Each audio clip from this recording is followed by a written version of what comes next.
வணக்கம் மக்களே. நம்ம இப்போ என்ன பார்க்க போகிறோம் அப்படின்னு பார்த்தீங்கன்னா, நீட் தேர்வுக்கான போராட்டம் நடந்துகிட்டு இருக்கு. அது எங்கே நடந்துட்டு இருக்குன்னு பார்த்தீங்கன்னா, டெல்லியில் ஜந்தர் மந்திர் அப்படிங்கிற ஒரு ஏரியாவில் தான் இந்த போராட்டம் பண்ணிகிட்டு இருக்காங்க. இது எதுக்கு பண்ணுறாங்க, எதுக்காண்டி பண்ணுறாங்க அப்படிங்கிறது இங்கே உள்ள நிறைய பேருக்கு இன்னுமே தெரியல. தமிழ்நாட்டில் உள்ள நிறைய பேருக்கு இன்னுமே தெரியல. நான் காலைல கூட ஒரு ஸ்டூடெண்ட்டை கேட்டேன், இது மாதிரி ஒரு ப்ரொடெஸ்ட் நடக்குது, அது என்னன்னு தெரியுமாடா அப்படின்னு கேட்குறேன். ஆனால் எங்கேண்ணா நடக்குது, நான் ஃப்ரீ ஃபயர் விளாண்டுட்டு இருக்கேனே, இது எப்படின்னா நான் எனக்கு தெரியும் அப்படிங்கிற மாதிரி அவன் சொல்கிறான். கண்டிப்பாக அங்கே டெல்லியில் அவ்வளோ மக்கள், அவ்வளோ ஸ்டூடெண்ட்ஸ், அவ்வளோ பேர் வந்து அடி வாங்கி பல மிதிகள் வாங்கி அங்கே வந்து ப்ரொடெஸ்ட் பண்ணிகிட்ருக்காங்க. பட் இங்கே தமிழ்நாட்டில் இன்னும் பல பேருக்கு வந்து இதுக்கான விஷயங்கள் என்ன நடக்குது அப்படிங்கிறது இன்னும் தெரியாமல் தான் இருக்குது. ஸோ அது என்னங்கிறத நம்ம இப்போ விளக்கமாக சொல்லுவோம், வாங்க பார்க்கலாம். இந்த நீட் அப்படிங்கிறது என்னென்னு பார்த்தீங்க அப்படின்னா, மெடிக்கல் ஃபீல்டில் உள்ள என்ட்ரன்ஸ் ஆகிறதுக்காக 2013 கொண்டு வரப்பட்ட ஒரு என்ட்ரன்ஸ் தேர்வு தான் இது. நீட் அப்படிங்கிறது national eligibility come entrance test அப்படிங்கிறது நீட்டோட விரிவாக்கம். இது வந்து 2013 தான் கொண்டு வந்திருக்காங்க. சிபிஎஸ்சி சிலபஸ் தான் இது. மேக்ஸிமம் வந்து சிபிஎஸ் சிலபஸ் தான் இது வந்து ரெடி பண்ணி கொண்டு வந்திருக்காங்க. மொத்தமாக 720 மார்க்ஸ் அந்த நீட்டுக்கு. ஓகேங்களா? ஏன் அதை நான் சொல்கிறேன் அப்படின்னா, நீட்னா என்னன்னு தெரியாமல் இருக்கிறவங்களாம் இன்னும் நிறைய பேர் இருக்காங்க. ஸோ அதுக்காண்டி உள்ள வீடியோ தான் இந்த வீடியோ. ஸோ நீட்னா என்னென்னு முதல்ல புரிஞ்சுங்க. அதுக்கப்புறம் எதுக்காக இந்த ப்ரோட்டஸ்ட் நடக்குது அப்படிங்கிறத நீங்கள் தெரிஞ்சுக்கணும். அதுக்காக மட்டும்தான் அந்த வெளியிட்ட வீடியோ. இந்த 720 மார்க்கில் 180 கொஸ்டின் வந்து கொடுப்பாங்க. அதில் வந்து 4 மார்க் ஒவ்வொரு கொஸ்டினுக்கும். இதில் மைனஸ் மார்க் உண்டு. இந்த விஷயத்தை நான் ஏன் சொல்கிறேன் அப்படிங்கிறத நான் லாஸ்ட்டாக சொல்கிறேன். கண்டிப்பாக அதுக்கு வீடியோவில் லாஸ்ட்டில் உங்களுக்கு தெரியும். ஏன்னா அந்த மைனஸ் மார்க் எதுக்கு நான் சொல்கிறேங்கிறத நான் சொல்கிறேன். நீட்டோட ப்ரொசீஜர் அவ்வளோதான் பார்த்துங்க. 180 கொஸ்டின் இருக்கும். பட் வந்து இந்த பிசி, ஓபிசி, எஸ்டி இப்படிங்கிறது தனித்தனியாக பிரித்து வச்சுருக்காங்க. ஒவ்வொரு கேட்டகரிக்கும் ஒவ்வொரு மார்க்கு கட் ஆஃப் இருக்கும். இப்போ எக்ஸாம்பிள் சொல்ல போனீங்கன்னா, பிசி கேட்டகரிக்கு 600 அபோவுக்கு மேலே இருந்தால் தான் நீங்கள் உங்களுக்கு உள்ளே போகலாம். அதே மாதிரி ஓபிசிக்கு வந்து 500 அபோவ் இருந்தால் தான் நீங்கள் உள்ளே போகலாம். அது மாதிரி எஸ்சிக்கு அது மாதிரி ஒவ்வொரு கேஸ்ட் வைஸ்க்கும் ஒவ்வொரு மாதிரி வந்து நமக்கு கட் ஆஃப் கொடுத்துருக்காங்க. ஸோ அது எடுத்திருந்தால் தான் நீங்கள் வந்து மேலே வந்து நீட் எக்ஸாம் பாஸு. அதுக்கப்புறம் தான் நீங்கள் மெடிக்கல் என்ட்ரன்ஸ் உள்ள எல்லா எம்பிபிஎஸ், பிடிஎஸ்சி இது மாதிரி உள்ள எல்லா எக்ஸாமுக்கும், எல்லா ப்ரிப்பேருக்கும் இதுதான் உங்களுக்கு வந்து இது. இந்த நீட் எக்ஸாமில் பாஸ் பண்ணால் தான் நீங்கள் மேலே படிப்புக்கு உங்களுக்கு வந்து அலோவ் பண்ணுவாங்க. இது வந்து தமிழ்நாட்டில் வந்து பேன் பண்ணுறேன்னு சொல்கிறாங்க. பட் வந்து இது வந்து பேன் பண்ணக்கூடாது. இந்த நீட் எக்ஸாமில் நீங்கள் பாஸ் பண்ணால் மட்டும்தான் மேலே உள்ள படிப்புக்கு நீங்கள் வந்து எலிஜிபிலிட்டி ஆகுவீங்க. எம்பிபிஎஸ், பிடிஎஸ் இது மாதிரி உள்ள எல்லா கோர்ஸுக்குமே நீங்கள் நீட் எக்ஸாம் எழுதினா தான் நீங்கள் உள்ளே போய் படிக்க முடியும். ஸோ இந்த மைனஸ் மார்க்கு எதுக்கு நான் சொன்னேன் அப்படிங்கிறத நான் லாஸ்ட்டாக உங்களுக்கு சொல்கிறேன்.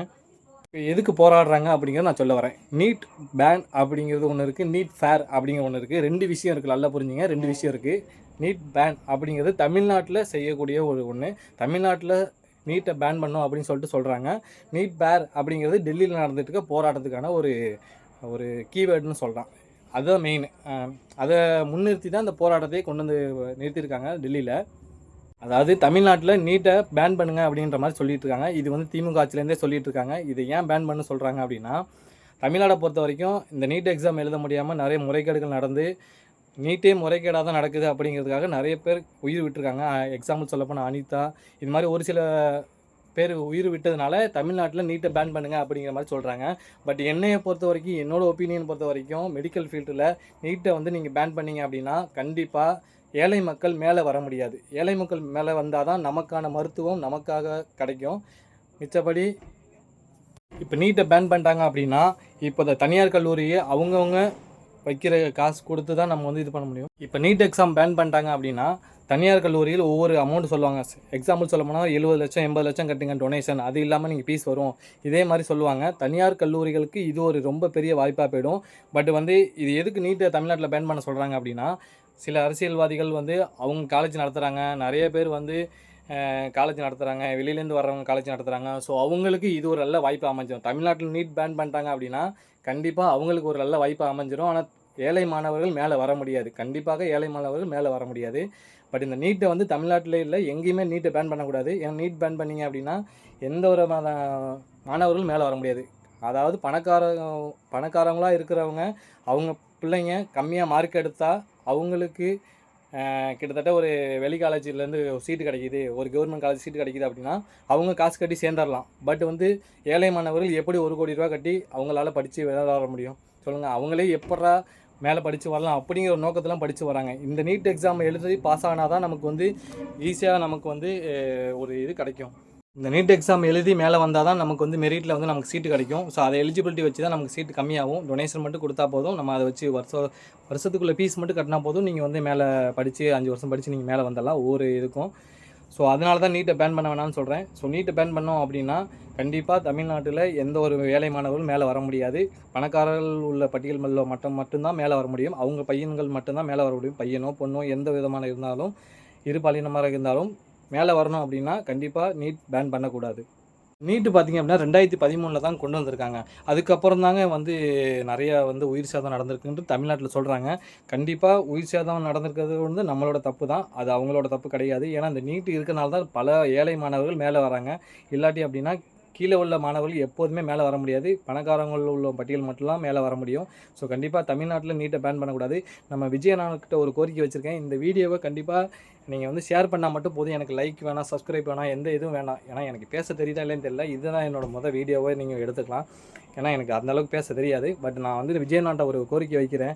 ஆனால் உங்களோட ஒரு ஒத்துழைப்பு இருந்தது அப்படின்னா இந்த நீட் தேர்வுக்கான இந்த போராட்டம் நடக்குது. இதுக்காக ஒரு முழு பங்களிப்பு உங்களோட இருந்துச்சு அப்படின்னா கண்டிப்பாக இதுக்கு ஒரு முடிவுக்கு வரும்.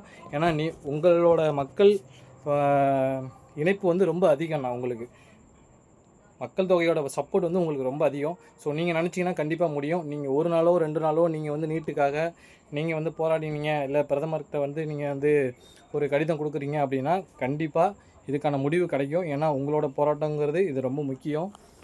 நீங்கள் ஆனால் நீட் வேணாம் அப்படிங்கிற மாதிரி சொல்லுறதா இங்கே நிறையா ஊடகங்கள் வெளியில் வருது. கண்டிப்பாக நீட் வேணான்னு நீங்கள் சொல்லிட்டீங்க அப்படின்னா தமிழ்நாட்டில் நிறைய வந்து மாணவர்கள் தற்கொலை இன்னும் அதிகமாக தான் செய்யுமே தவிர குறையாது.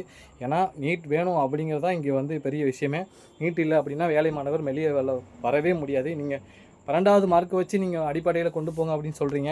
பட் வந்து எல்லா காலேஜ்லேயும் அப்படி நடக்காதுங்கன்னா கண்டிப்பாக ப்ரைவேட் காலேஜில் உள்ளவங்க எல்லாருமே 70 80 லட்சம் வரைக்கும் டொனேஷன் கேட்பாங்க. அதுக்கப்புறம் ஃபீஸ் இருக்குது, நிறைய விஷயங்கள் இருக்குது. 1 கோடி ரூபா இருந்தால் தான் நம்ம வந்து மெடிக்கல் ஃபீல்டையே நம்ம எடுக்க முடியும் அப்படிங்கிற மாதிரி ஒரு சுச்சுவேஷன் வந்துடும்னா, இப்போ ஃபேர் அப்படின்னா என்னென்னு சொல்கிறேன்.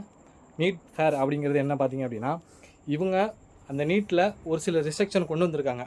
அதெல்லாம் வந்து நீங்கள் வந்து ரெடி பண்ணி கொடுங்க அப்படிங்கிற மாதிரி தான் கொண்டு வந்து கொடுத்துருக்காங்க. அதான் நீட் ஃபேரு. எங்களுக்கு நீட் வேணாம் அப்படிங்கிற மாதிரி சொல்லலை மாணவர்கள். நீட்டை வந்து கரெக்டாக நடத்துங்க, முறைகேடு இல்லாமல் கரெக்டாக நடத்துங்க அப்படின்னு சொல்லியிருக்காங்க.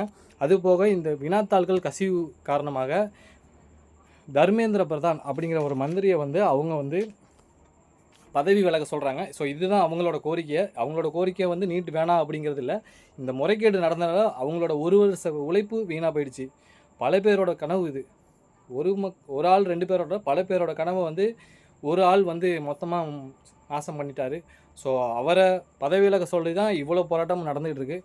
ஸோ நாங்கள் வந்து பெருசாக வந்து நாங்கள் இது பண்ணோம் அது பண்ணோம் அப்படிலாம் சொல்லலை. நாங்கள் எங்களோட கோரிக்கை என்னவோ அதை தான் நான் உங்கள்கிட்ட கேட்குறோம். வேறு ஒன்றுமே கிடையாது. தயவுசெய்து தமிழ்நாட்டில் உள்ள மக்கள்லாம் புரிஞ்சுங்க. ஏன்னா இங்கே நிறைய பேர் வந்து நீட் வேணாம் தான் சொல்கிறீங்க. ஆனால் நீட் வேணாங்கன்னா இங்கே பல பேர் மேலே வரவே முடியாது. அதை முதல்ல நல்லா புரிஞ்சுங்க. நீட்டுனா என்னென்னு தெரிஞ்சுங்க. முதல்ல இங்கே நிறைய பேருக்கு நீட்னாலே என்னென்னு தெரியாது. ஸோ அதையும் என்னென்னு முதல்ல கண்டுபிடிச்சி தெரிஞ்சுங்க. ஏன்னா இந்த போராட்டத்தில் மக்கள், ஸ்டூடெண்ட்ஸ், இதையும் தாண்டி பேரண்ட்ஸும் நீங்கள் உள்ளே இறங்கணும். ஸோ நீங்கள் இறங்கினாலுமே இந்த போராட்டம் வந்து பெரிய லெவலில் வரும். ஏன்னா உங்களோட பாதிப்பும் இதில் இருக்குது. அவங்களோட 1 வருஷ உழைப்பு, பல வருஷ உழைப்பு இதில் உள்ளே அடங்கியிருக்கு. ஸோ முடிஞ்ச அளவுக்கு நீட்டை வந்து பேன் பண்ண வேண்டாம், ஃபேர் தான் கேட்குறாங்க. அவர் பதவி விலகினா தான் இந்த போராட்டம் வந்து ஒரு கட்டுக்கோப்புல வரும். ஸோ அவர் எந்த அளவுக்கு மோடி மேலே முடிவு எடுக்கிறாங்களோ அதை பொறுத்து தான் இங்கே வந்து அமையும். ஸோ இதோட மொத்த முடிவும் மோடி சார் கையில் தான் இருக்குது. அவர் என்ன முடிவு எடுக்கிறாரோ அதுதான் இங்கே வந்து இந்த போராட்டத்துக்கான ஒரு முற்றுப்புள்ளியே அமையும் நான் நினைக்கிறேன். கண்டிப்பாக அவர் பதவி விலகினா மட்டும்தான் இந்த ஸ்டூடெண்ட்ஸ் வெளியில் போவாங்க. ஏன்னா பல பேரோட வழிகளை வந்து ஒரு ஆள் வந்து கொண்டு வந்து கொடுத்துட்டாரு. ஸோ அதனால் இந்த தர்மேந்திர பிரதான் மந்திரி அவர்கள் வந்து வெளியில் போனால் மட்டும்தான் இது வந்து போராட்டம் வந்து முடிவுக்கு வரும். இந்த வினாத்தாள் கசிவுனால ஒரு இன்ஸ்டியூட்டில் உள்ள 15 பேர் வந்து நம்ம வந்து பாஸ் ஆகியிருக்காங்க அந்த குஜராத்தில் உள்ள ஒரு இன்ஸ்டியூட்டில். ஆனால் வந்து அதில் ஒரே ஒரு விஷயம் நடந்திருக்கு. என்ன அப்படின்னா 720 மார்க் வந்து எக்ஸாமு.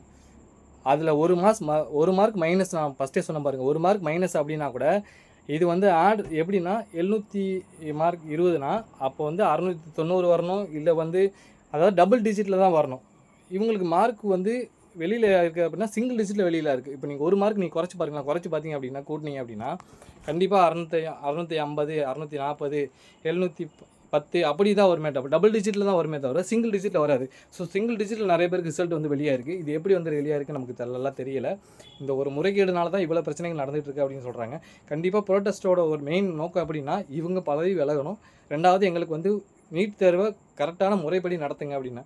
இங்கே என்ன அப்படின்னா இப்போ நீங்கள் நீட் தேர்வு கொஸ்டின் பேப்பரை வந்து ரெடி பண்ணுறீங்க, அதை நீங்கள் நேர்லையில் காமிங்க. மத்திய கவர்மெண்ட்டை ஒரு இது கேட்குறேன். அதாவது நீட் தேர்வு நீங்கள் நடத்துகிறப்பீங்கப்பா, இல்லைன்னுலாம் சொல்லலப்பா. அந்த நீட் தேர்வுக்கான கொஸ்டின் ரெடி பண்ணுறீங்களே அதை நீங்கள் நேரலையில் காமிங்க. அதாவது கொஸ்டின் நான் காமிக்க சொல்ல, பட் அங்கே உள்ள மக்கள் எல்லாம் அங்கே உள்ள அந்த ஆஃபீஸர்ஸ்லாம் எந்த ஒரு இதுவும் இல்லாமல் அவங்கள முதல்ல நீங்கள் செக் பண்ணி அனுப்புங்க. உள்ளே எதுவும் செல்லை எடுத்துகிட்டு போகக்கூடாது, எந்த ஒரு ரெஸ்ட்ரிக்ஷனும் உள்ளே இருக்கக்கூடாது அப்படின்னு அவங்கள செக் பண்ணி உள்ளே அனுப்புங்க. நீங்கள் வந்து மாணவர்களை செக் பண்ணி அனுப்புறீங்க. அதாவது நீட்டு தேர்வு எழுத போகிறவங்கள எவ்வளோ செக் பண்ணி அனுப்புறீங்க. ஆக்சுவலாக தொங்கல் போடக்கூடாது, வளையல் போடக்கூடாது, ஷால் போடக்கூடாது. அதாவது ஷால் போடக்கூடாதுன்னு சொல்லிட்டு எப்படிங்க நீங்கள் வந்து தமிழ்நாட்டு மக்களை வந்து சொல்லலாம். அதாவது வைக்கம் போரில் பெரியார் வந்து மேலாடையை அதாவது பெண்கள் வந்து மேலாடை அணையணும்னு சொல்லிட்டு அவர் எவ்வளோ கஷ்டப்பட்டு போராடி வாங்கினார் தெரியுமா. அப்படி போராடி வாங்கின உடனே நீங்கள் வந்து அணியக்கூடாதுன்னு சொல்கிறது உங்களுக்கு யாருப்பா ரைட்ஸ் கொடுத்தா, உங்களுக்கு யார் ரைட்ஸ் கொடுத்தா? நீங்கள் செக் பண்ணி அனுப்புகிறீங்க, செக் பண்ணி அனுப்ப வேண்டியதானே. உங்களை யாரும் அணியக்கூடாதுன்னு சொல்கிறதுலாம் அது. அதாவது தோட்டில் எப்படிங்க வந்து ஒரு பிட்டு எடுத்துகிட்டு வர முடியும்? அப்படி எப்படிங்க நினைக்கிறீங்க? எனக்கு ஒன்றுமே புரியல. அதில் ஒரு தோடுலையோ இல்லை வளையல்லையோ எப்படி பிட்டு எடுத்து நேராக கண் கூட பார்க்குறீங்க வளையல, அதையெல்லாம் போட்டு போகக்கூடாது. நீங்கள் எப்படி அந்த ரெஸ்ட்ரிக்ஷன் சொல்கிறீங்கன்னு எனக்கு தெரியல உண்மையாக. கண்டிப்பாக என்னால் ஜீரணிக்கவே முடியல அந்த ரெஸ்ட்ரிக்ஷன்லாம். படி போய் மேலே போய் செக் பண்ணுறீங்க, உள்ளாடை வரை செக் பண்ணுறீங்க, எல்லாத்தையுமே செக் பண்ணுறீங்க. பெண்களுக்கெல்லாம் உள்ளாடைகள் போய் வரைக்கும் செக் பண்ணுறீங்க, பசங்களுக்கு ஃபுல்லாகவே ஓவர் செக் பண்ணுறீங்க. நான் என்ன கேட்குறேன், நீங்கள் செக் பண்ணுங்க. நான் அதாவது உங்களோட உரிமை, நான் இல்லைலாம் சொல்லலை. நீங்கள் தெளிவாக செக் பண்ணி உள்ளே அனுப்புங்க. அனுப்புனதுக்கப்புறம் உள்ளே ஸ்குவாட் போடுங்க. ஒரு 10 பேர் போடுங்க. ஒரு ஹாலுக்கு வந்து 10 பேர் 20 பேர் போடுங்க. அவங்க நடமாடிக்கிட்டே இருக்கட்டும், அவங்க பார்த்துக்கிட்டே இருக்கட்டும். 20 பேர் தாண்டிமா ஒருத்தன் விட்டு வச்சு எழுதிட முடியும் சொல்லுங்கள். நீங்கள் இவ்வளோ ரெஸ்ட்ரிக்ஷன் பண்ணுறீங்க. 20 பேர் தாண்டிமா ஒருத்தனை வந்து எழுதிட முடியும்? கண்டிப்பாக முடியாதுங்க. நீங்கள் அது மாதிரி பண்ணுங்கள். நீங்கள் ஆட்களை கூட சேர்த்து ரெடி பண்ணுங்கள். நீட் தேர்வுக்கு முறைகேடுக்காக நிறைய பேர் உயிர் விட்டுருக்காங்க. இனிமேயாச்சும் இந்த நீதிமன்றங்கள், லா காலேஜில் உள்ளவங்க, மெடிக்கல் காலேஜில் உள்ளவங்க எல்லாருமே ஒன்று செஞ்சீங்க அப்படின்னா கண்டிப்பாக இதுக்கான ஒரு தீர்வு கொண்டு வர முடியும். ஏன்னா இங்கே ஒரு உயிருங்கிறது அவ்வளோ சாதாரண விஷயம் இல்லை. பல வருடங்கள் கஷ்டப்பட்டு வளர்த்த ஒரு உயிரை சாதாரணமாக நீங்கள் கொண்டுறீங்க. எந்த ஒரு ரீசனுமே இல்லாமல் சாதாரணமாக கொண்டுறீங்க. ஏன்னா அவனோட வழிகள் அவனுக்கு மட்டும் தான் தெரியும். நம்ம வந்து பேசிகிட்டு இருக்கோம், வீடியோவில் பேசுகிறோம், நேரில் பேசுகிறோம் அப்படிலாம் கணக்கு இல்லை.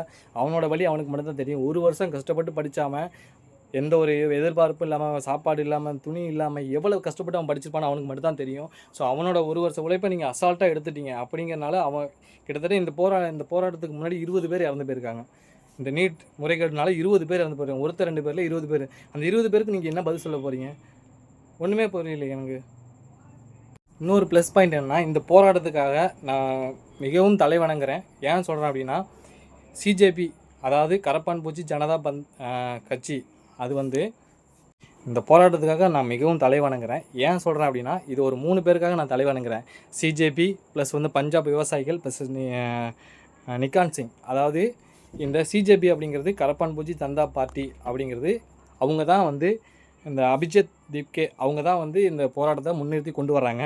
அது போக பஞ்சாப் விவசாயிகள் இந்த ஸ்டூடெண்ட்ஸ்க்காக உள்ளே வந்து இறங்கிட்டாங்க. ஸோ அவங்கள தாண்டி எதுவும் நீங்கள் பண்ண முடியாது. ஏன்னா பஞ்சாப் விவசாயிகளுக்கு ஒரு ப்ளஸ் பாயிண்ட் உண்டு. அவங்களோட போராட்டம் தீர்ற வரைக்கும் அவங்க அந்த இடத்த விட்டு நகர மாட்டாங்க. பஞ்சாபோட ஒரு ஸ்பெஷல் அதுதான். அவங்களுக்கு விவசாய போராட்டம் 1.5 வருஷமாக கிட்டத்தட்ட அந்த இடத்துல இருந்து அங்கேயே சமைச்சு அங்கேயே ரெடி பண்ணி எல்லாமே அந்த போராட்டம் முடிகிற வரைக்குமே அங்கேயே இருந்து அவங்க ரெடி பண்ணி கொடுத்தாங்க அந்த பஞ்சாப் விவசாயிகள். பஞ்சாப் விவசாயிகளுக்கு பிக் சல்யூட். அது போக நிக்கான் சிங் அப்படிங்கிறது வந்து ஒரு எப்படி சொல்கிறது, நம்ம போலீஸுக்கும் ஆர்மிக்கும் இடையில வந்து என்ன போர்ஸ் இருக்கோ அந்த மாதிரி ஒரு பார்ட்டின்னு தான் சொல்லலாம். ஏன்னா நிக்கான் சிங் அப்படிங்கிறது தற்காப்பு கலையை முறையாக கற்றுக்கிட்டவங்க. அந்த காலத்தில் ஒரு தற்காப்பு கலையை முறையாக கற்றுக்கிட்டவங்க. அவங்க உள்ளே இறங்கிட்டாங்க. இனிமேல் எதுவும் பண்ண முடியாது போலீஸால். என்ன நினச்சாலும் முடியாது கண்டிப்பாக. ஏன்னா அவங்களோட சப்போர்ட் வந்து ஸ்டூடெண்ட்ஸ் பக்கம் ஃபுல்லாக இறங்கிடுச்சு. அவங்க எந்த பக்கம் தர்மம் இருக்கோ அந்த பக்கம் கண்டிப்பாக இறங்கி வேலை வைப்பாங்க. ஸோ இது வந்து பஞ்சாப் விவசாயிகள், நிக்கான் சிங், சிஜேபி, ஸ்டூடெண்ட்ஸு, மக்கள் பல பேர் உள்ளே இறங்கிட்டாங்க. இனிமேல் நீங்கள் எதுவும் பண்ண முடியாது. ஸோ இதுக்கான தீர்வை நீங்கள் கொடுத்து தான் ஆகணும். மோடி சார்ட்ட நான் இது தீர்வு நீங்கள் கொடுத்து தான் ஆகணும். கண்டிப்பாக அது வழியே கிடையாது. அவர் பதவி விலக சொல்லணும். அதுக்கான ரெஸ்ட்ரிக்ஷன் வந்து நீங்கள் கொண்டு வரணும். அதுக்கான புது வழிமுறைகளை நீங்கள் கொண்டு வாங்கன்னு தான் சொல்கிறேன். அதாவது நீட்டுக்கான புது வழிமுறையில் கொண்டு வாங்க. அதாவது நீட் பேப்பர் ரெடி பண்ணுறவங்க வந்து நேர்லையில் காமிங்க. யார் போகிறா, என்னென்ன பண்ணுறாங்க, அவங்க செல்லு உள்ளே எடுத்துகிட்டு போகிறது, ஜாமர் வச்சு நீங்கள் ரெடி பண்ணுங்கள். அது போக அவங்கள செக் பண்ணி உள்ளே அனுப்புங்க. அவங்கள ஏன் செக் பண்ண மாட்டீங்க? அவங்கள செக் பண்ணி உள்ளே அனுப்புங்க. அது மாதிரி ஒரு ரெஸ்ட்ரிக்ஷன் கொண்டு வாங்க. அது போக இவங்க உள்ள எக்ஸாம் எழுதுகிறவங்களுக்கு நீங்கள் மேல் நோட்டமாக செக் பண்ணுங்க. இல்லைலாம் சொல்லலை. அதாவது இந்த தொங்கல்லையோ வளையல்லையோ இதுலையெல்லாம் எதுவும் பண்ண முடியாதுங்க. நீங்கள் ஃப்ளையிங் கேமரா வச்சுருப்பீங்க, நைஸ் கேமரா வச்சுருப்பீங்க, அப்படிலாம் நினச்சிங்கன்னா நீங்கள் உள்ளே வந்து போகிறதுக்குள்ளே செக் பண்ணி தான் அனுப்புகிறீங்க. மிஷின் செக்கிங் இருக்குது, நார்மல் செக்கிங் இருக்குது, பர்சன் செக்கிங் இருக்குது, எல்லாமே செக்கிங் தான் இருக்குது. இதை தான் தாண்டியுமா ஒருத்தவங்க எடுத்துகிட்டு போட முடியும். அப்படியே எடுத்துகிட்டு போனாலும் 20 பேர் நிற்க விட்டிங்கன்னா ஒரு ஆளுக்கு எப்படிங்க அவங்க வச்சு எழுத முடியும்? நல்லா புரிஞ்சுங்க. 20 பேர் நீங்கள் ஒரு ஆளுக்கு போட்டிங்க அப்படின்னா கண்டிப்பாக யாராலையும் எந்த ஒரு இதுவும் பண்ண முடியாது. ஸோ உங்களை மீறி ஒன்று பண்ணுறாங்க அப்படின்னா அதுக்கு மேலே எதுவுமே கிடையாதுங்க. அப்போ நீங்கள் சரியாக பார்க்கலன்னு தாங்க அர்த்தம். ஒரு வழி இருக்குங்க. என்ன வழி அப்படின்னா, இந்த எஜுகேஷன் வந்து பொதுப்பட்டியலில் இருக்குங்க. அதை வந்து மாநில பட்டியல் மாற்றினா அப்படின்னா நீட்டை வந்து பேன் பண்ணுறேன் அப்படிங்கிற மாதிரி சொல்கிறாங்க.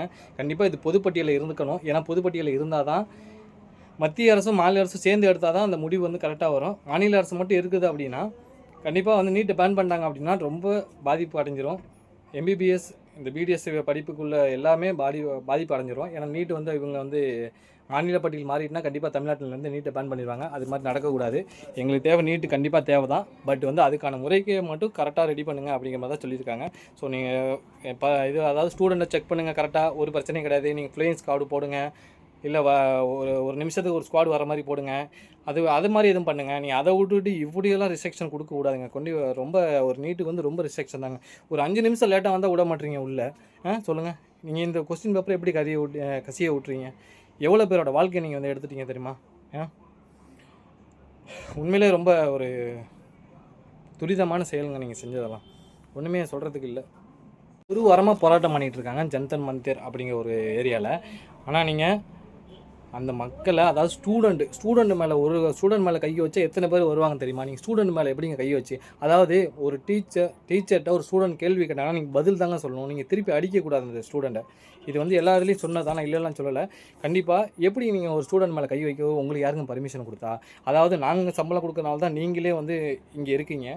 ஸோ எங்களை அடிக்கிறதுக்கு உங்களுக்கு யார் பர்மிஷன் கொடுத்தா? அதாவது லேடிஸை வந்து நீங்கள் வந்து ட்ரெஸ் எல்லாம் எடுத்துகிட்டு போகிறீங்க. எப்படி உங்களுக்கு அதை ஒரு பர்மிஷன் கொடுத்தாங்க சொல்லுங்கள்? நான் போலீஸை பார்த்து நான் ஒரே ஒரு கேள்வி கேட்குறேன். அதாவது உங்கள் பொண்ணாக இருந்தால் நீங்கள் அது மாதிரி செய்வீங்களா? சொல்லுங்கள். உங்கள் பொண்ணுக்கு இதே நிலமை, நீட் எக்ஸாம் எழுதிருக்கு, அது அங்கே உட்காந்துருக்கு அப்படின்னா அந்த பொண்ணை நீங்கள் அது மாதிரி பண்ணுவீங்களா? கேளுங்க. நான் போலீஸ்காரங்கள்ட்ட கேட்குற ஒரே கேள்வி, எப்படிங்க நீங்கள் வந்து ஒரு ஸ்டூடெண்ட்டை போட்டு இந்த வேலையை அடிப்பீங்க? அவங்க வந்து முறையாக தானே வந்து போராட்டம் பண்ணிகிட்ருக்காங்க. யாரும் வந்து பெருசாக வந்து எதுவும் பண்ணலை. அதாவது பாராளுமன்றத்தில் போகிறாங்க, போகக்கூடாதுன்னு நீங்கள் சொன்னீங்கன்னா ஓகே. அதாவது எல்லா பேரிகார்டு வச்சு தடுத்தீங்க அப்படின்னா ஓகே. அதாவது நீங்கள் எப்படிங்க அவங்களை ஸ்டூடெண்ட் அடிக்க முடியும்? உங்களுக்கான ரைட்ஸ் யார் கொடுத்தா அவங்கள அடிக்க சொல்லி? பல பேரோட வாழ்வை வந்து நீங்கள் வந்து கெடுத்துட்டு நீங்கள் வந்து ஸ்டூடெண்ட்ஸையும் அடிக்கிறீங்க, அங்கே உள்ள மக்களுக்கே அடிக்கிறீங்க, வர்றவங்க போகிறவங்க எல்லாருமே அடிக்கிறீங்க. உங்களுக்கான ரைட்ஸ் எப்படி கொடுத்தாங்க, யார் கொடுக்குறாங்க என்னன்ற ஒன்றுமே புரியல. இது மோடிஜி பார்த்துட்ருக்காரு, இன்னும் முடிவெடுக்கலை. இத்தனை நாளாக அது போராட்டம் நடந்துகிட்ருக்கு. ஸ்டூடெண்ட்டை வச்சு தான் உங்களுக்கு வந்து இந்த பார்ட்டியே நடக்குது, ஜனதா பார்ட்டியே நடக்குது உங்களுக்கு. அதாவது இந்த கட்சியே நடக்கிறது காரணமே ஸ்டூடெண்ட்ஸ் தான். 45% ஸ்டூடெண்ட் தான் இருக்காங்க. ஸோ நீங்கள் அவங்கள வந்து நீங்கள் வந்து இது மாதிரி பண்ணிவிட்டு நீங்கள் எப்படி நீங்கள் மேலே ஜெயிக்க முடியும்? அடுத்த எலெக்ஷனில் நீங்கள் எப்படி ஜெயிக்க முடியும் நம்புறீங்க? ஒன்றும் புரியல. எனக்கு சிஎம் விஜய் அண்ணாட்ட ஒரு கேள்வி இருக்குது. ஆனால் நீங்கள் வந்து நீட்டை வந்து பேன் பண்ணுங்க அப்படின்னு சொல்கிறீங்க. ஆனால் நீட் பேன் பண்ணால் என்ன ஆகுன்னு உங்களுக்கு யாருக்கா சொன்னாங்களா? இல்லை என்ன நடக்குன்ற மாதிரி யாரும் சொன்னாங்களான்னு தெரியல எனக்கு. நீங்கள் பேன் பண்ணுங்கன்னு சொல்கிறீங்க. மோடிஜிக்கு வந்து நீங்கள் வந்து லெட்டர் மாதிரி எழுதிருக்கீங்கன்ட்டு ஊடகங்களில் வெளியாகிருக்கு. பட் இது உண்மையாக பொய்யான்னு எனக்கு தெரியலை. பட் இதை எப்படி நீங்கள் வந்து சொல்கிறீங்கன்னு எனக்கு ஒன்றும் புரியலை. அது போக நீங்கள் 2 நாளில் பெங்களூர் போகிறதா சொல்கிறாங்க. ஆனால் ஒன்றே புரிஞ்சுங்கன்னா, நீங்கள் இங்கே வந்து உங்களை நம்பி பல பேர் ஓட்டு போட்டிருக்காங்கன்னா நீங்கள் வந்து இதெல்லாம் இந்த போராட்டத்தெல்லாம் இருப்பீங்க, எங்கள் கூட இருப்பீங்க, என் உயிரினு மேலான நண்பர்கள் அப்படிங்கிறீங்க. உயிரே போகுதுண்ணா, அப்புறம் என்ன உயிரினு மேலான நண்பர்கள் சொல்லுங்கள்? நீங்கள் இதெல்லாம் பார்க்குறீங்களா? இல்லை எதுவும் சொல்கிறாங்களா? என்னன்னே உனக்கு புரியல. நீங்கள் 2 நாள் ஏதோ கர்நாடகா போகிறதுங்கிற நியூஸில் போடுறாங்க. ஒன்றும் புரியலைங்கண்ணா. ஏன்னா இவ்வளோ போராட்டம் நடந்துட்டு நீங்கள் அங்கே போய் என்னென்ன பண்ண போகிறீங்க? தண்ணி வர வச்சு நீங்கள் என்ன பண்ண போகிறீங்க? உயிரே போயிட்டு அப்புறம் தண்ணி வர வச்சு நீங்கள் என்ன பண்ண போகிறீங்க சொல்லுங்கள்? அதாவது எல்லாருமே அடிக்கிறாங்க, கண்ணி வெடிகுண்டு போடுறாங்க, லத்தி சார்ஜ் பண்ணுறாங்க, பல பெண்களை வந்து மானவங்கப்படுத்துகிறாங்க.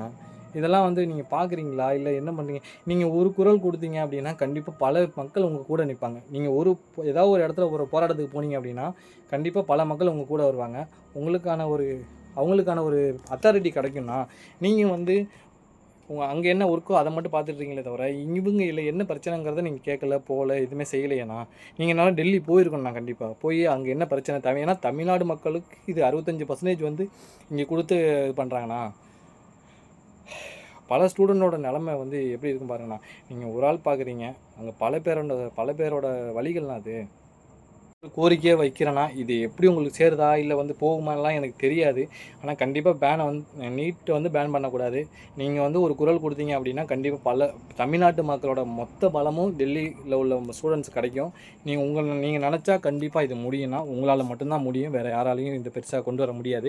பல நட்சத்திரங்கள் வரலாம், பல ஸ்டார்ஸ் வரலாம், பல விஷயங்கள் நடக்கலாம். இதெல்லாம் ஒரு இதாக நியூஸாகவே வெளியில் கொண்டு வர மாட்டாங்க. அதாவது நியூஸ் சேனலில் வந்து இது பெருசாக கொண்டு வர மாட்டாங்க. இன்ஸ்டாகிராமில் மட்டும்தான் வெளியே வருது. ஒரு சில ஊடகங்களில் மட்டும்தான் வந்துகிட்டு இருக்குது. பெருசாக ஒன்றும் பேரில் வர்றதில்ல. அது போக அங்கே உள்ள எந்த ஒரு நியூஸ் வெளியே வரக்கூடாது அப்படின்னு ஜாமர்லாம் வச்சு பண்ணிகிட்டு இருக்காங்க. இது எந்த ஒரு ரீசனுக்காக பண்ணுறாங்கன்னு தெரியல. இப்போ டெல்லிக்குள்ளே உள்ளே போகிறதுக்கான அலோடும் பண்ணுறாங்க. வெளி மாநிலத்தில் உள்ளே விட மாட்டுறாங்க. எல்லாத்தையுமே ஸ்டாப் பண்ணி வச்சிட்டாங்க. இதுக்கான போராட்டங்கள் அங்கே போலீஸுக்காரங்களும் குமிச்சிக்கிட்டே இருக்கிறாங்க. எது குமிக்கிறாங்கிறதே தெரியல. இந்த போராட்டம் எந்த முடிவுக்கு எப்படி வரும்னு தெரியல. பல பேரோட வாழ்வை வந்து முன்னிறுத்தி இந்த போராட்டம் பண்ணுறாங்க. அவங்கள அடிக்கிறதுக்கு உங்களுக்கு ரைட்ஸ் கிடையாது. யாரை கேட்டு நீங்கள் அடிக்கிறீங்கன்னு எனக்கு தெரியல. கண்டிப்பாக மேலே கை வைக்கிறதுக்கு உங்களுக்கு ரைட்ஸே கிடையாது. நான் திருப்பி அதான் கேட்குறேன், போலீஸ்க்கு அவங்க பார்த்து கேட்குறேன், உங்களோட மகளாக இருந்தால் அப்படின்னா உங்களால் பண்ண முடியும்னா நீங்கள் பண்ணிட்டு போங்க. நான் அதுக்கான இதை சொல்கிறேன். ஏன்னா உங்கள் மகளை உங்களால் படுத்த முடியும் அப்படின்னா நீங்கள் படுத்துங்கண்ணா. உங்களால் முடியும், செய்யட்டும், பார்த்துக்கலாம் என்ன இருந்தாலும். ஏன்னா மாணவர்கள் கையில் எடுத்த எந்த போராட்டமும் கரெக்டான வழியில் தான் போகும், வெற்றி அடையாது. அது இதுக்காக ஒரு நிறைய போராட்டங்கள் நடந்திருக்கு மாணவர்களுக்காக. அது எல்லா போராட்டமும் வெற்றி அடைஞ்சது. எடுத்த எக்ஸாம்பிளுக்கு ஜல்லிக்கட்டு, மெரினாவில் நடந்த ஜல்லிக்கட்டு, அது இன்ன வரைக்கும் நிறைய பேருக்கு வந்து தெரியும். கண்டிப்பாக சொல்கிறேன், இந்த போராட்டம் பெரிய லெவலில் வெடிக்கும். அதாவது தமிழ்நாட்டில் மக்கள் கோடி வந்து 148 கோடி மக்கள். இந்தியாவில் பொறுத்த வரைக்கும் 148 கோடி. இந்தியாவை பொறுத்த வரைக்கும் மொத்த போலீஸ்காரங்க 2.5 கோடி பேர் தான் போலீஸ்காரங்க. மொத்த பேர் ஒன்று சேர்ந்தாங்கன்னா போலீஸ்காரங்க நிலைமை புரிஞ்சிங்க. போலீஸ்காரங்க மனசாட்சி இருக்குதா இல்லையா? ஏன்னா இவ்வளோ பேர் நீ யாரோ சொன்னாங்க அப்படின்னு சொல்லிட்டு நீங்கள் அடிக்கிறீங்களே, உங்கள் பிள்ளையாக இருந்தால் அங்கே அடிக்க முடியுமா உங்களால்? சொல்லுங்கள். உங்கள் பிள்ளை நிற்கிதுப்பா, உங்களால் லத்தி சார்ஜ் பண்ண முடியுமா? யாரை கேட்டு நீங்கள் அடிக்கிறீங்க? இல்லை யார் சொல்கிறான்னு சொல்லிட்டு நீங்கள் அடிக்கிறீங்க? எனக்கு ஒன்றுமே புரியல. இந்த தேர்வுக்காக 20 பேர் இறந்து போயிருக்காங்க, பல பேர் காயம் அடைஞ்சிருக்காங்க, பல விஷயங்கள் நடந்திருக்கு, பல வழிகள் நடந்திருக்கு. எல்லாமே ஸ்டூடெண்ட்ஸ்க்காக மட்டும் தான் நடந்திருக்கு. ஸோ இது ஸ்டூடெண்ட்ஸ்க்காக பல பேர் ஆதரவாக வந்து நிற்கிறாங்க. எல்லா கட்சியினரும் ஆதரவாக வந்து நிற்கிறாங்க. ஆனால் ஏன் இன்னும் அந்த விஷயங்கள் நடக்கலை, பதவி விலகல் நடக்கலை, இன்னுமான அந்த நீட் தேர்வுக்கான முறைகேடை வந்து சரி பண்ணி கொடுக்கல அப்படிங்கிறதுக்கு எனக்கு இன்னும் ஒன்றும் புரியலை. இன்னமும் பேச்சுவார்த்தை தான் நடத்திட்டு இருக்காங்க. கிட்டத்தட்ட ஒரு வாரமாக இந்த போராட்டம் நடக்க போகுது. நாளைக்கு வந்ததுன்னா அப்படின்னா ஒரு வாரம் ஆகிட்டு கிட்டத்தட்ட பல மக்களோட வாரமாக அந்த போராட்டம் நடக்குது. ஸோ இதுக்கான தீர்வு இன்னும் கிடைக்கல. ஏன்னா பல மக்கள் அங்கே அடி வாங்கி போயிட்டுருக்காங்க, பல மக்கள் காயம் அடைஞ்சிட்ருக்காங்க. இந்த ஸ்டூடெண்ட் மேலே நீங்கள் தயவு செய்து கையை வைக்காதீங்க. அவங்க வந்து இந்த தமிழ்நாட்டோட எதிர்காலம், இந்தியாவோட எதிர்காலம் அவங்க தான். அவங்க மேலே கையை வைக்கிறதுக்கு உங்களுக்கு ரைட்ஸ் கிடையாது. அவனை சொல்லிக்கிறேன், தமிழ்நாட்டை பொறுத்த வரைக்கும் இல்லை, இந்தியா பொறுத்த வரைக்கும் நீட்டை பேன் பண்ணக்கூடாது. நீட்டு பேன் பண்ணால் கண்டிப்பாக சேலை மக்கள் மேலே வர முடியாது. ரெண்டாவது இந்த நீட் பேர் வந்து நல்லபடியாக சக்ஸஸ்ஃபுல்லாக வெற்றி அடையணும். அதை நான் இறைவன்கிட்ட பிரார்த்திக்கிறேன். ஏன்னா பல ஸ்டூடெண்ட்டோட நிலைமை அது. பல ஸ்டூடெண்ட்டுகள் அவங்களோட வழியை வந்து வெளியில் காமிக்காமல் உள்ளே சொல்லியிருக்காங்க உங்கள்கிட்ட. ஸோ மோடிஜியை நம்பியும் சிஎம் விஜய் நம்பியும் தான் இந்த விஷயங்களை வந்து வெளியில் சொல்லியிருக்காங்க. நீங்கள் அதை கேட்டு அதுக்கான தீர்வை கொடுக்கணுமே தவிர அவங்கள நீங்கள் அடித்து வரட்டுறதுங்கிறது இது சரியான தீர்வு கிடையாது. கண்டிப்பாக அதுக்கான தீர்வை நீங்கள் கொடுங்க. இன்றைக்கி சிஜேபி வந்து பேசியிருக்காங்க மோடிஜி மந்திரிகளோட. 2வது கட்ட பேச்சுவார்த்தை முடிஞ்சு, நாளைக்கு 3வது கட்ட பேச்சுவார்த்தை நடக்க போகுது. இதுக்கு 2வது கட்ட பேச்சுவார்த்தையில் பாசிட்டிவாக தான் சொல்லியிருக்காங்க அப்படிங்கிற மாதிரி சொல்லியிருக்காங்க. நாளைக்கு தான் முழுமையாக என்னன்னு தெரியும். கண்டிப்பாக அங்குள்ள மக்களுக்கு நிறைய பேர் உதவி செய்கிறாங்க. வெளி மாநிலத்துலேருந்து, வெளி ஸ்டேட்லேருந்து, வெளிநாட்டிலேருந்து கூட நிறைய பேர் உதவி பண்ணுறாங்க. நான் அவங்களுக்கும் தலை வணங்குறேன். ஏன்னா அவங்க ஒரு சில விதமாக அதாவது ஸ்விக்கி, ஸ்மோட்டோ இது மூலியமாக வந்து நமக்கு சாப்பாடு கொடுக்குறது. அங்குள்ள மக்கள் வந்து அதாவது இந்திக்காரவங்க, வெளி மாநிலத்தில் உள்ளவங்க, வட மாநிலத்தில் உள்ளவங்க, இவங்க வந்து பானிபூரி ப்ளஸ் என்னென்ன கூட அவங்கள்ட்ட என்னென்ன இருக்கோ அவங்களால முடிஞ்சதை கொடுக்குறாங்க. ஸோ அதுவே வந்து பெரிய ப்ளஸ் தான். போராட்டத்தை பொறுத்த வரைக்கும் இந்து, முஸ்லீம், கிறிஸ்டின் அப்படிலாம் கிடையாது. எல்லாமே சம்மதம், எம்மதமும் சம்மதங்கிற மாதிரி ஒரே மதத்தினால தான் போராடிட்டு இருக்காங்க. ஸோ அதுவே ஒரு பெரிய ப்ளஸ் பாயிண்ட் தான். இங்கே முஸ்லீம்கள், இந்தியம், கிறிஸ்டின் அப்படியெல்லாம் எந்த ஒரு போராட்டமும் நடக்கலை. பொதுவாக ஸ்டூடெண்ட்ஸ் அப்படிங்கிறது போராட்டம் நடக்குது. ஸ்டூடெண்ட்ஸை பொறுத்த வரைக்கும் எந்த கேஸ்ட்டும் உள்ளே வராது. ஸோ முடிஞ்ச அளவுக்கு ஸ்டூடெண்ட்ஸுக்கு நிறைய பேர் ஆதரவு கொடுங்க. இந்த தமிழ்நாட்டில் நிறைய பேர் புரிஞ்சுங்க இந்த நீட்னா என்ன, எதுக்காக போராட்டம் பண்ணுறாங்க, எதனால் போராட்டம் நடக்குது அப்படிங்கிறத நீங்கள் நிறைய வீடியோக்கள் பார்த்து அங்கே உள்ள நிலைமையை பார்த்து தெரிஞ்சுக்கிட்டு அவங்களுக்கு சப்போர்ட் பண்ணி கொடுங்க. உங்களால் முடிஞ்ச அமௌண்ட் அங்கே உள்ளவங்களுக்கு அனுப்பி விடுங்க. அவங்க ஏதாச்சும் ஒன்று சாப்பிடட்டும், ஏதாச்சும் ஒன்று பண்ணட்டும். இன்னும் பல பேர் வந்து அங்கே போராட்டத்தில் தான் இருக்காங்க. இன்னும் சொல்லப்போனால் 30 நாள் 35 நாள் போராட்டம் பண்ண ஒரு மிகப்பெரிய மனிதனை வந்து படுக்க வச்சிட்டாங்க. ஸோ அவர் வந்து மிகப்பெரிய ஒரு சக்தி, இந்த போராட்டத்துக்கு மிகப்பெரிய சக்தி. நிறைய பேர் வந்து நிறைய விஷயங்கள் நடக்குது. ஸோ முடிஞ்ச அளவுக்கு இந்த போராட்டத்துக்கு எல்லாருமே கை கொடுத்து, தமிழ்நாட்டிலையும் சரி எல்லா இடத்துலையும் கை கொடுத்துட்டு தான் இருக்காங்க. இன்னமும் நிறைய லா காலேஜ்லாம் வந்து இவங்க வந்து போராட்டம் பண்ணிகிட்ருக்காங்க. இந்த போராட்டம் வெற்றி அடையணும் அப்படின்னு சொல்லிட்டு போராட்டம் பண்ணிகிட்ருக்காங்க. முடிஞ்ச அளவுக்கு இந்த போராட்டம் வெற்றி அடையணும்னு நான் மனசார வேண்டிக்கிறேன். அவ்வளோதான். ஓகே மக்களே, பார்ப்போம் அடுத்த வீடியோவில். கண்டிப்பாக இந்த மக்கள் சப்போர்ட் அவங்களுக்கு கிடைக்கும் நான் நினைக்கிறேன். கண்டிப்பாக கிடைக்கும் மக்களே, பார்ப்போம்.